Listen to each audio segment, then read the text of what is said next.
we were in it, but I'm like, shoot, like we got bracketology. We want them to win the 3 seed and go to Orlando because the NCAA tournament host city is not a great look. You can have close to a home court advantage if we get the 3 in Orlando. Whitty, your thoughts? Yeah, I mean, you're looking around. There's Denver and Greensboro and Albany and Sacramento, and you're like, all right, let's get to Orlando. Fun weekend, first round of the tournament. Would you honor Zay Wong's jersey? Would I honor it? Yeah, so the University of Miami has this strange thing where the white retired numbers are firmly retired, but the green ones are just merely honored. Jack McClinton, honored. Rick Barry, Tim James, retired. Although someone is wearing Rick Barry's number this season, correct? I think it was a whole thing. Yeah, it's been a thing. Rick did not like it.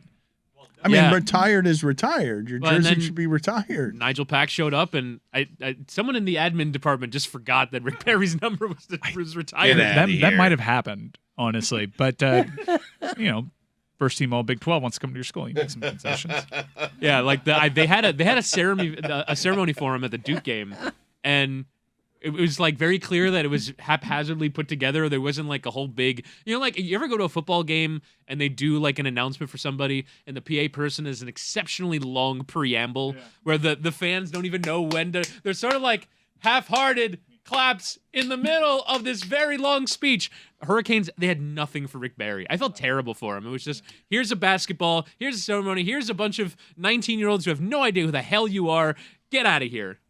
What is the distinction you guys are making here between this purgatory, between having your number retired and just having your jersey generally honored but not retired, which hardly is an honor? Well, there's no distinction if they're still wearing the retired jerseys. There doesn't seem to be a difference. Just the color on the banner, which is white versus green. That's a ridiculous distinction. You can't do that. So would you do that with Zay Wong? And if so, white or green? I need more definitions on what this purgatory is, because you're saying that Tim James gets his number retired, Rick Barry gets his number retired, but it's not actually retired. But someone forgot it was retired. Okay, but does Johnny Hemsley have his? He was honored, but at the game the other day. That's a different distinction. Yeah. Honored at the game, but not honored. Not a piece of fabric that he wore being honored. That's like level 3. Dan. Third tier. Yeah. Right. I don't want to make him feel it's bad at all. It's barely an honor. Right. I don't want to make him feel bad at all. But they do this at every either Canes women's or men's game. They honor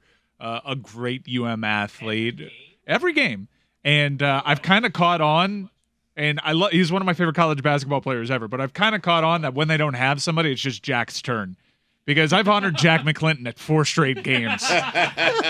He's available. That's too much. Why do you need to honor a former player at every game? Yeah, it's ridiculous. Like the military, I understand TYFYS. Thanks for coming out. We'll cheer for you. Yep. Why do you need to honor a former player at every game? It's a cool thing. Miami's basketball program doesn't have a lot of history, so I understand don't honor it, but Johnny Helmsley does mean something to a very small, very passionate group of Miami fans. I got excited to see Johnny Helmsley, so maybe they're just doing it for me, I guess. But Zay Wong, the question remains: do you honor his jersey? And I should get a night. I continue to ask you follow-up questions because I want to know who else has gotten their jersey honored. What classification? Is there a Hickok? I feel like there's a Hickok. What classification of player did Tito Horford get? Al Horford's dad. He deserves it. Tito does. Tito did not get his. How do you know? Tito had a great college career. I mean, he is certainly deserving. Okay. It was just okay. He's pretty good. I'd honor Mario Bland pretty good. before I'd honor okay. Mario Bland should have a night. Yeah. I mean, maybe a night. Yeah, so there were 3 honored jerseys: Jack McClinton, Don Kernet, and Dick Hickox. Okay, old timers. If that's the classification, then yes, I'll give Wong an honored jersey. Really? They made an Elite 8. It's an all-time achievement with him as their leading scorer, correct? Yeah. Zay Wong, I think if they win either postseason or regular season ACC, then it's a lock that you honor Zay Wong in some form or fashion. I'm a little annoyed that none of the Hurricanes players that won the double, the ACC and regular season and championship. Why is Shane Larkin's number not up there? Shane Larkin has a shot at a green honored. Reggie jersey Johnson banner. doesn't have one. No. He was there for 10 years. It's not much of an honor. It stinks as an honor. Getting really your jersey does. honored. I don't even know what it means. Do they it's put up your in the rafters, Dan. Okay. It's an insult.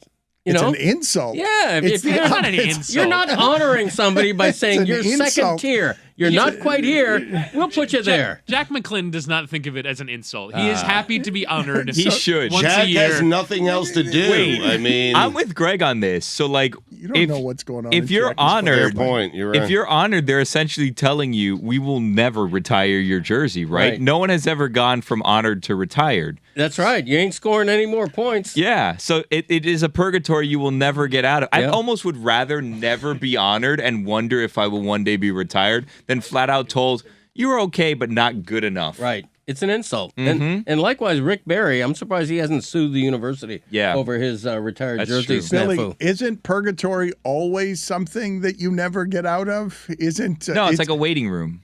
so purgatory? There is an escape from purgatory because Yeah, I've well, always too, thought of Dan. purgatory as some place that you do not leave. Purgatory is someplace you get stuck. No, you can get out of there, but there's a good way to get out and a bad way to get out, if you know what I mean. I also want to put on the poll: is the University of Miami insulted Jack McClinton by honoring him before 4 different games? Robert Height, green banner or white banner? Robert Height deserves it. This second tier of honor classification, I don't. Robert view- Height is weird. like fifth all time in Miami scoring. Fifth all time. He's ahead of Hickox, who got in there. He's ahead of Jack McClinton, even. Can you say no to being honored? I feel like I would say no, thank you. Yeah. I'd rather not. play hardball, Yeah. retire my jersey or don't. Or don't. Negotiations. Right. Yeah, I like Second that. tier. Yeah. It's like a hall of pretty good. You know, you just what's the point? Put me in the Hall of Fame or don't.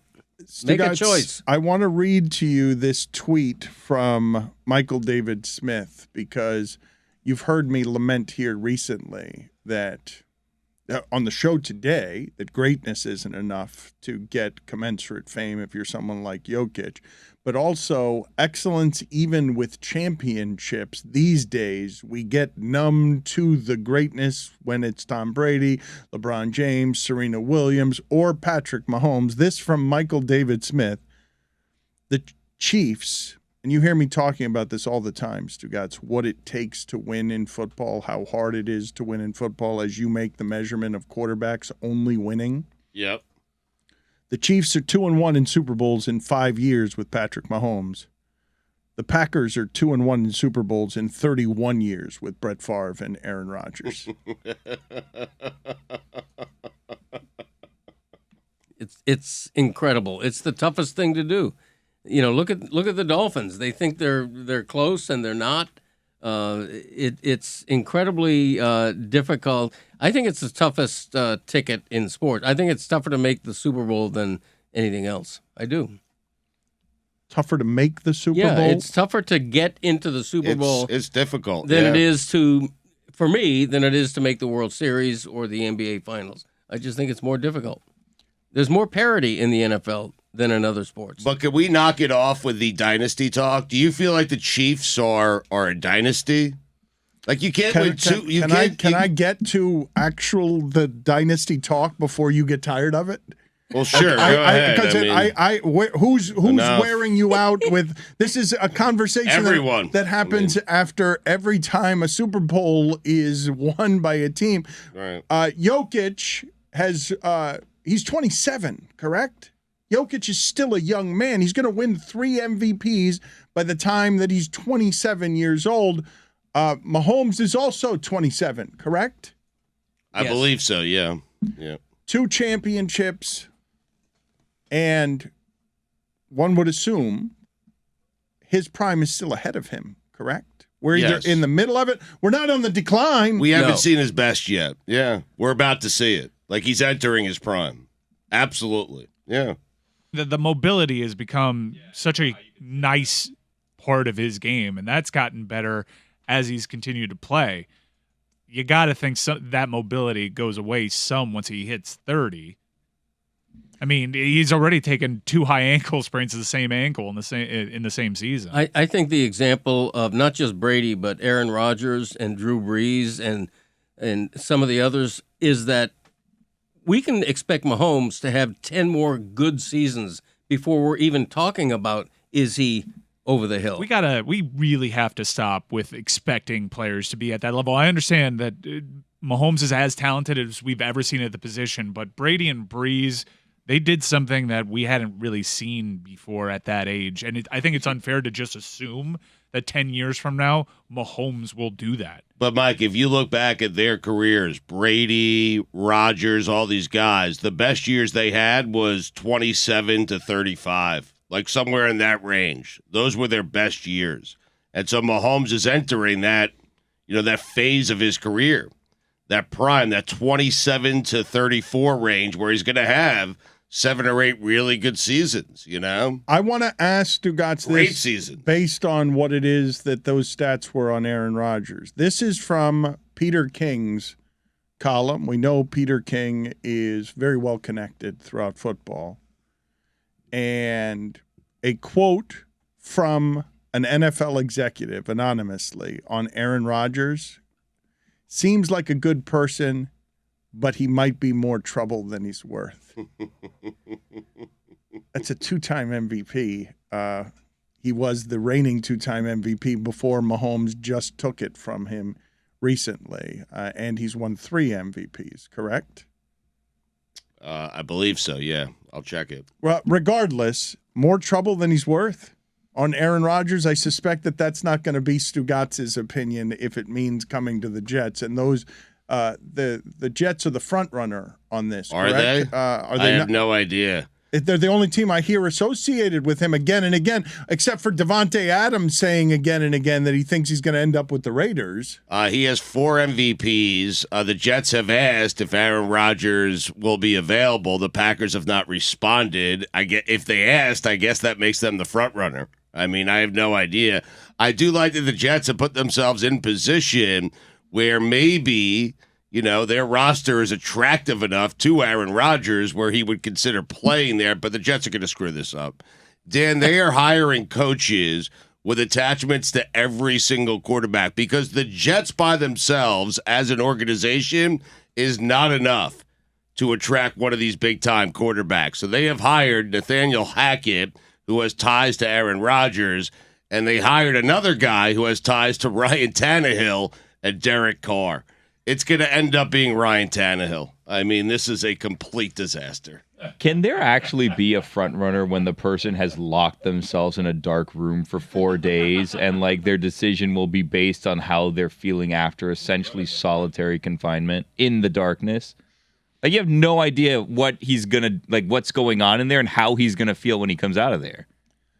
Put it on the poll, please, Juju, at LeBatard Show. Can there be a front runner when the star is locked in a room in the darkness for 4 days? This is day 2 of darkness. I mean, do we know when we started? It's not. I think he started right after the Super Bowl. He said he's doing McAfee today, and of course. it's darkness. Priorities. Is this real darkness, or is this like LeBron Zero Dark 30, where he still has his phone the whole time and is just pretending not to?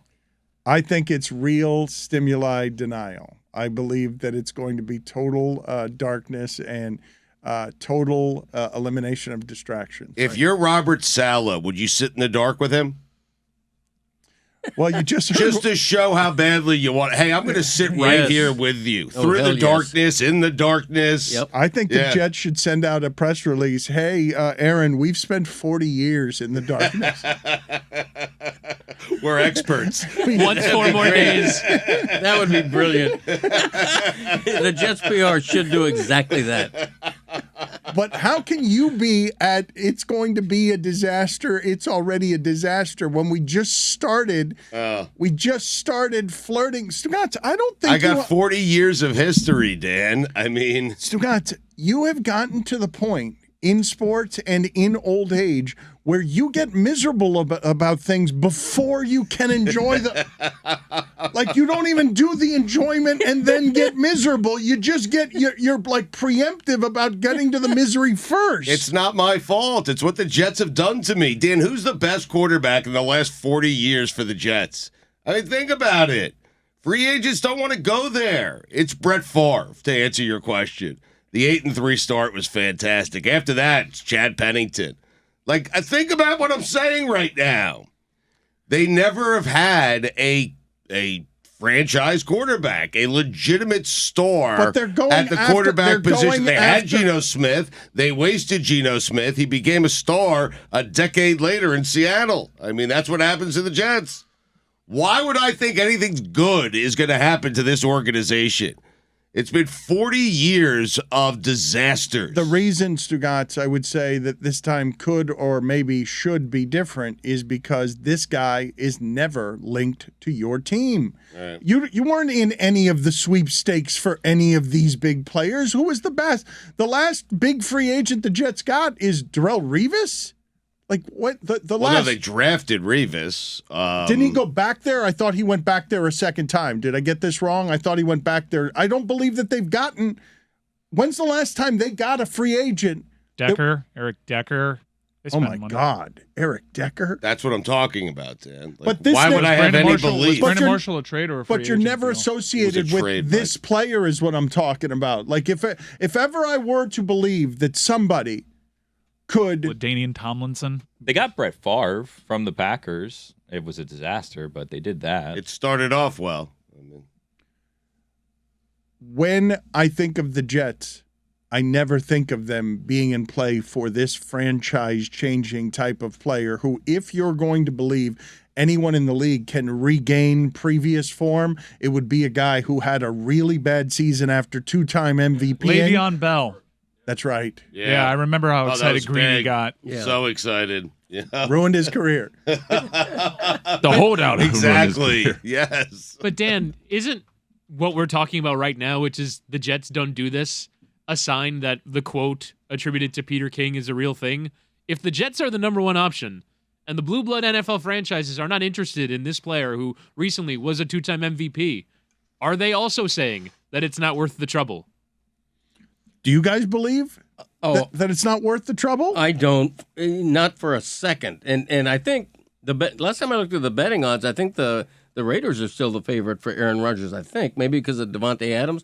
But Greg, you're saying he's not worth it? no, the opposite. I'm Okay, saying good, if right. if you're a team like the Jets or the Raiders, the idea that you would not want Aaron Rodgers because of some invisible baggage of him being a quote unquote trouble. That is so patently ridiculous. If you think he has a chance to take you to the Super Bowl, bring the trouble. Just make sure your arm comes along with it. Right. You would rather have a troublesome quarterback like Aaron Rodgers than a meek and mild guy who's never going to give you a problem, but is going, 8 and 9 every year. What's the trouble? He's more of, it's not like he's getting in trouble off the field. He's just, he's a pain in the ass. He's quirky. But I'll take it. It'd be the biggest day in Jets history if they were able to get him. Dan, I've said this all year. Joe Douglas has done such a great job from this standpoint. He has nailed every draft pick except the one he spent on a quarterback. But everything else is great. And if Aaron Rodgers says, hey, I'm the missing piece, then Joe Douglas has done his job. And so, yeah, you put up with whatever headache Aaron Rodgers is going to bring your organization, especially when you're that organization, a lousy organization. You should be honored if you get Aaron Rodgers. I think that Mike and I disagree on this because I think Mike thinks that last season is a accurate appraisal of who Aaron Rodgers is now in the history of athletes and athletes at that position aging who aren't named Tom Brady. I would say to you, though, if you gave me in a dumpster something in sports that I would want to rehabilitate, it's guy with broken thumb on his throwing hand who was recently the two-time MVP. I believe that the reason he was bad last year is because something was wrong with his throwing hand. It may be that he just turned 37 or 38 and people assume that it's age. He's 39 years old. It's fair to say he's not going to be as good as he once was. And yes, it's just as fair to say he had a broken thumb on his throwing hand. That seems important. But the fact remains is they had a really bad season. He was playing, and he had opportunities to win games, and Aaron Rodgers didn't do the Aaron Rodgers things at the end of the game. He did Zach Wilson things at the end of the game occasionally. He was unrecognizable. Mike, the sometimes. 2 seasons before that, back-to-back MVPs, he had 85 touchdowns and 9 interceptions. Why are you telling me about 2 seasons ago? Last year, he had 26 and 12. It would still make him the best quarterback in Jets history. 4 seasons ago, Yeah. Cam Newton was really good. What are we doing? He's 39 years old. This And- is usually the time. Declines happen precipitously. It just happens from one season to the next. There are myriad examples of that happening. It just happens. And it would not be surprising. Aaron Rodgers is going to turn 40 next season. It's not going to be surprising if he ages normally. You also just don't know with him, right? Like, he's not a reliable guy. You don't know how long it's going to be for. So it has to be a team that thinks that they are one piece away for 1 year, and they're willing to take the risk for 1 year. The Jets think that. It started going for Breeze by now. There is one guy in the history of that sport to do it into his 40s at a high level. One guy. You can maybe make an argument that I think Favre was around that age when he had a solid year. But these are historical outliers. And I think what you're doing to Aaron Rodgers is extremely unfair to assume that he can just be the guy that he was 2 years ago. Well, but the thing that I think is unfair is to have your analysis on a throwing in a throwing sport where you measure the value of throwing that has a broken thumb, not. and everyone shrugs their shoulder on what the impact of a throwing on a thumb being It's broken not. would have on throwing a football. It's not. I think it's a fair point to make. Just as him being 39 is. I also think that when we talk about fair points to make, Whittingham, Rappaport was carrying water for the NFL yesterday because, Stugotz, as I watched more and more video and saw the sheer number of times that Eagles pass rushers on the edge were falling down from the surface, I was like, oh, it wasn't the Kansas City offensive line that stopped a historically great pass rush. And it wasn't Patrick Mahomes getting rid of the ball quickly. No, it's that the field was screwed up. And the field prevented the Eagles from rushing the quarterback the same way that the snow prevented the Bills from rushing the quarterback when they were playing the Bengals. Those are the elements, Dan. Like, enough already. Okay, both teams played on the same field. Intangibles. But one of them had a historically great pass rush and the other one didn't. Hold up. Frank Clark historically is one of the greatest postseason pass rushers ever. Chris Jones had a very quiet game. Like, it works 2 ways. But the Eagles had the best pass rush that we have seen in the sport in 30 years from 4 players. And they went so deep on the defensive line that Ndamukong Suh's like their 8th defensive lineman. Well, and also, I mean, you look at from a Chiefs standpoint, they gave up a ton on the ground. In theory, you're trying to defend on the perimeter with loose footing. Jalen Hurts knows where he's going. Defense doesn't. It did affect both teams, but you're right. It's also nonsensical that we're in a Super Bowl, and this is even a subject of conversation. And maybe part of this is you can't play a Super Bowl on natural grass, because the explanation that Ian Rappaport gave, clearly informed, is the stage for Rihanna's set was too big and too heavy and generated too much heat and moisture underneath it. It was all in the air. Yeah, it was floating. No. I mean, there's a giant platform. Though, Yeah, but there have that been ran bigger from stages. End zone to end zone. Well, I understand last year's that's artificial turf in Los Angeles, but to say it's because of the halftime performance, they spent 2 years growing this sod 45 miles away from the stadium site. They had the sod father working on it. It was created at Oklahoma State. They just missed. It didn't work out. It was bad. I'm not blaming natural grass or Rihanna. They just whiffed. It was bad grass. Both teams played on it. I don't think it affected the result. Kansas City's the best team in the league. They won the Super Bowl. Whoa. Correct. But doing whoa. Jalen Hurts had a great game running the ball. You don't think it affected the result? No, I don't, because I thought headed into that Kansas City was a better team. Kansas City won the game. Okay, they so both it played made on you, it. Mike, you it don't made know you that. right, and therefore Right. you don't question whether it affected the result. I can't think of a lot of both things teams that were sliding. I don't understand what we're doing. Mike, I just told you that one team's greatest advantage, the only way to have stopped Patrick Mahomes, and Patrick Mahomes was perfect in that second half, is to get pressure with 4. Right. Were you watching Frank Clark's footing and Chris Jones's footing? Mike, their pass rush isn't as good as Philadelphia's. It's pretty good, though. Frank Kansas City's Clark pretty good. is top 3, I think, all time in postseason sacks. Understood. Frank Clark and Chris Jones, what? Because Ndamukong Suh is number 7 on the depth chart. These are great pass because rushers. it's the best sack totals a defensive line has put up in 30 years. And that's Patrick Mahomes. He's damn good at this. You know, I didn't hear Eagles fans complaining about the field condition when Philadelphia was up 24-14 at the half, and it could have been 21-7. Where were They blew it's a 10 ludicrous. point. They blew a 10-point lead, dominating time of possession. Granted, that was because of the fumble 6. And they were running the ball with ease. They blew it. It wasn't because the grass sucked. My point would be if we were to cite all the things that are being talked about on, well, Kansas City's better, or it was a holding call or wasn't a holding call, I would think that there would be no variable that would impact the result more than not being able to get your footing. You know who got their footing? Patrick Mahomes, scampering for 28 yards with a game on the line. Look, with a bad ankle, high ankle sprain. I got to worry about some dude turning the corner when the greatest quarterback of all time had a second high ankle sprain. How many excuses do you want? You had a 10-point lead. Patrick Mahomes was hurt. We're going to blame Rihanna for this? Right. No, thank you. Patrick Mahomes is playing with an aggravated ankle sprain, running for 30 yards or whatever. That wasn't the turf that made him run 30 yards or allowed him. He did it anyway, despite the turf. It's the same for both teams. Why are you saying Rihanna? Juju Smith-Schuster and You guys are attacking Le Scantling. Batard, man. Valdez Jesus. Scantling and Kadarius Toney. If Butker also- had slipped on that field goal, Oh, my Then we have a God. talk. No, Then the we whole have a talk. conversation. And Mike was wrong. But he didn't, though. No, But he didn't. But He the did it. defensive That was linemen by and the luck. defensive ends the entire game were falling down. There was no pass rush Why endured do you by guys either watch football? quarterback. Just to complain about it. How about put on different cleats? They have Jalen Hurts did. They by That's the did. way. exactly They right, did. by the Right. way. There's like seven Seven different kinds studs. of cleats. Yeah. That's on the equipment manager for not Okay. switching out everybody's Yes, cleats. thank you. But can we all agree No. that it's pretty stupid that this is a factor in the Super Bowl? Yes. Like it's a really bad job from the Yes, NFL. we all That agree, but that, Mike is saying both teams had to deal with it. It's and dumb it's because- not an unfair thing to say. It's dumb because they spent 2 years trying to get this to the point that it didn't happen.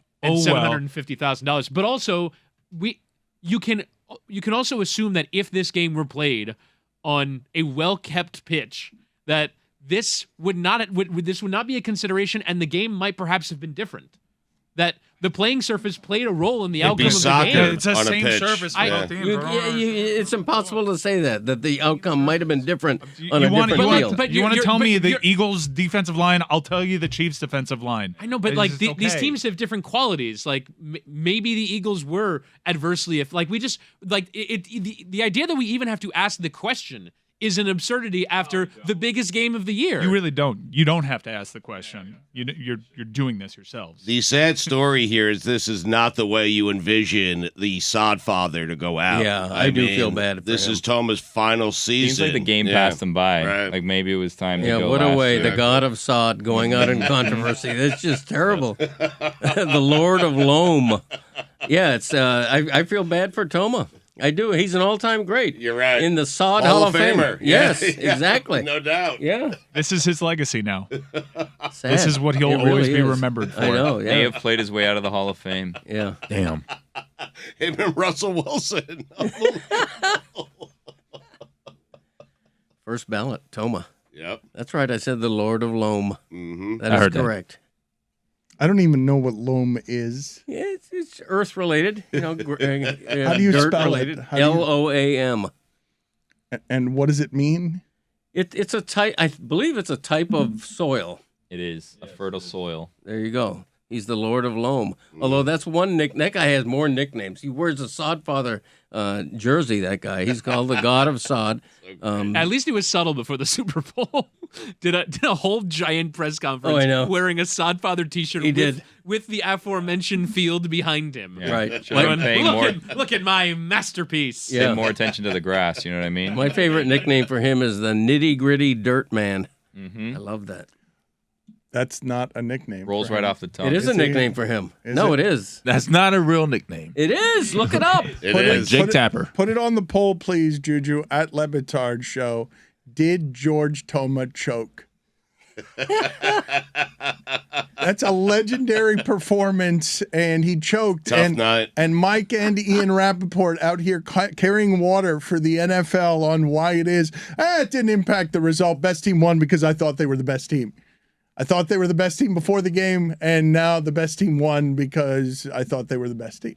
By the way, can confirm Greg's theory that he is the Nitty Gritty Dirtman because he wrote a book, and that's the title of it.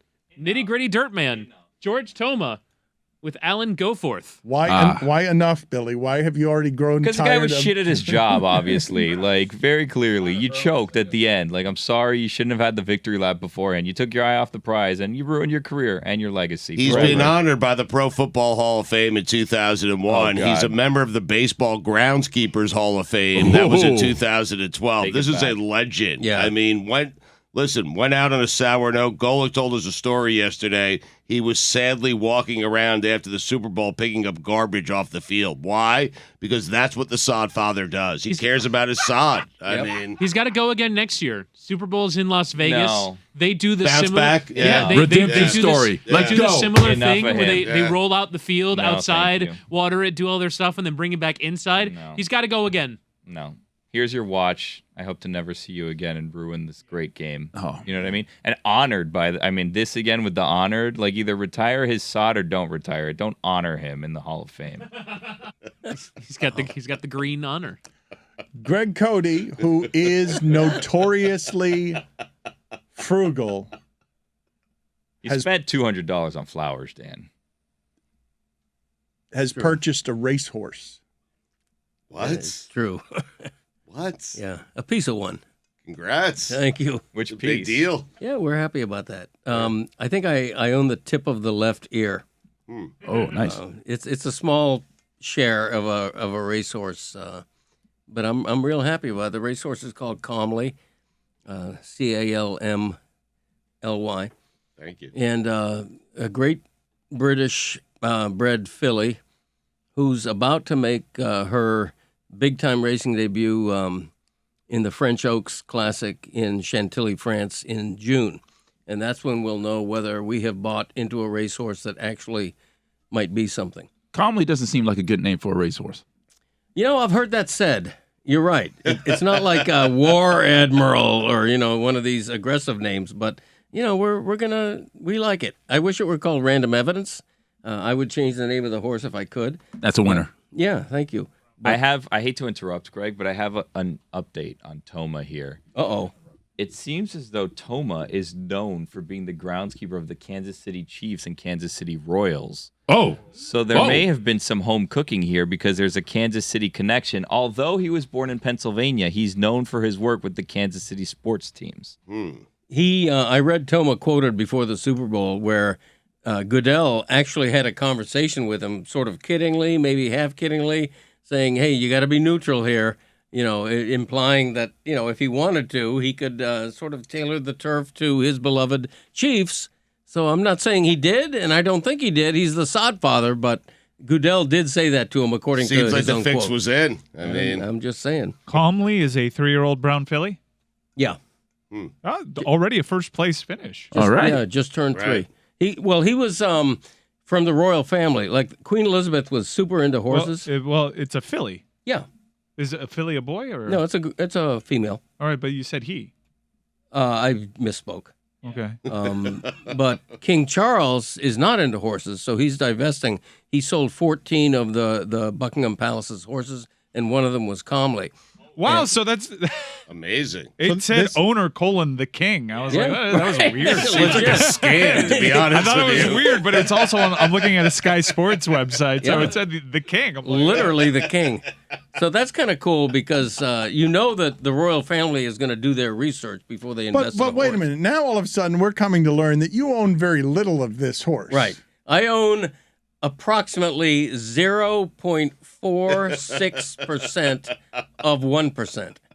So I'm not overstating it. I own the tip of the left ear. Aerodynamic. But it's mine. That's right. So this horse runs in the UK? No. And in fact, that was one of the stipulations when the king sold the horse. It was with the stipulation that the horse never again run in Great Britain. which was very How unusual. does one procure a horse from the king?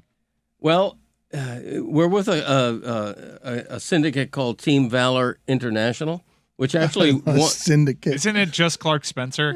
well, Clark is an investor. No, he's with me. Right. I think Guy Fieri also invests in my horse, but I'm not positive. This is a real Hold up. kingmaker. What are you What? talking Like, what about, is- Guy Fieri? I mean, Yeah, the horse. Where's the Pegasus invite?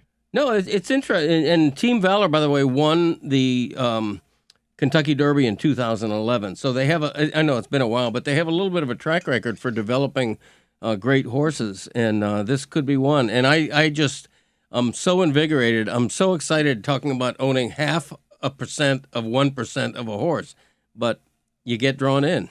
And I'm excited. We talk about this a lot on my own podcast. If people want to have more details, The Greg Cote Show featuring Greg Cote. yeah, with Greg Cote. Are you going? That's a fine. Are you going to the race? I'm actually thinking about it. I have not floated this costly idea past my wife yet, because Chantilly, France is a long. I've been singing Chantilly Lace by the Big Bopper because I just can't get that race out of my mind. Just tell her you You want to too, go to huh? France. She likes France. She right? does. We Right. love France. Just say Yeah. trip to France, and you I might know. stop by the track every one Yes, day. that's a one good afternoon. That's a good strategy. I'm going to do that. This sounds like ownership of the Green Bay Packers. Like, it sounds like there's no way you actually get anything out of this other than to say you own part of a racehorse. Here's the interesting thing about being in thoroughbred racing. Is that no matter He's an expert now. He's an expert. I'm just saying. But no, hold on. I have to stop you. When you're doing syndicates and Dan, you're doing this is let the the man thing speak. He about knows. being Yes, in, yes. Okay. He's in the game, Dan. thoroughbred I mean, racing. yeah. But it sounds like you own very little of this horse. I own 0.5%. I make no bones about that. But I am able to go and watch this horse race at a track and show my credentials as a part owner. And if he wins, I'm in the winner's circle. In other words, you don't have to have a majority stake of a horse. If you are even a minuscule fractional owner, they call it, you have the rights of an owner in terms of access at the track, in terms of being in the winner's circle, stuff like But that. it sounds like there will be thousands of people in this winner's circle, including Guy Fieri. I think the horse probably has in the neighborhood of 50 fractional owners, if I'm guessing, including myself and Clark Spencer. Him I know about. Why did you do this? That's come to me as an epiphany. I think when you look at all the stuff I've done in the past couple of years, the podcast, writing a book with Ron McGill, owning a piece of a racehorse, I think it's the ticking of mortality that I'm hearing. Not to get too morose, but I think the older you get, the more you want to do stuff. The more you know that it's a finite thing, this thing we call life. And if there's certain things you want to get done, tick-tock, right? Right, yeah. And so, I want to own a racehorse. I'm in the process of writing a country song right now. I'm thinking of teaching myself the piano. I've thought about that too. We should teach ourselves a piano together. Yeah, I have a nice keyboard. It's just one of these, Yeah. No, I know what you're talking about. So I don't So know. bucket list items, it seems Yeah, like. sort of. Finite amount of time and wanting to get to doing stuff. Do you have a back in my day today? No, I don't. I Oh, didn't have time. He's a in the busy guy. thoroughbred I game. didn't have time. He's a busy exactly. guy. I'm a horse race Too owner. busy owning horses and learning how to play the piano. That's right.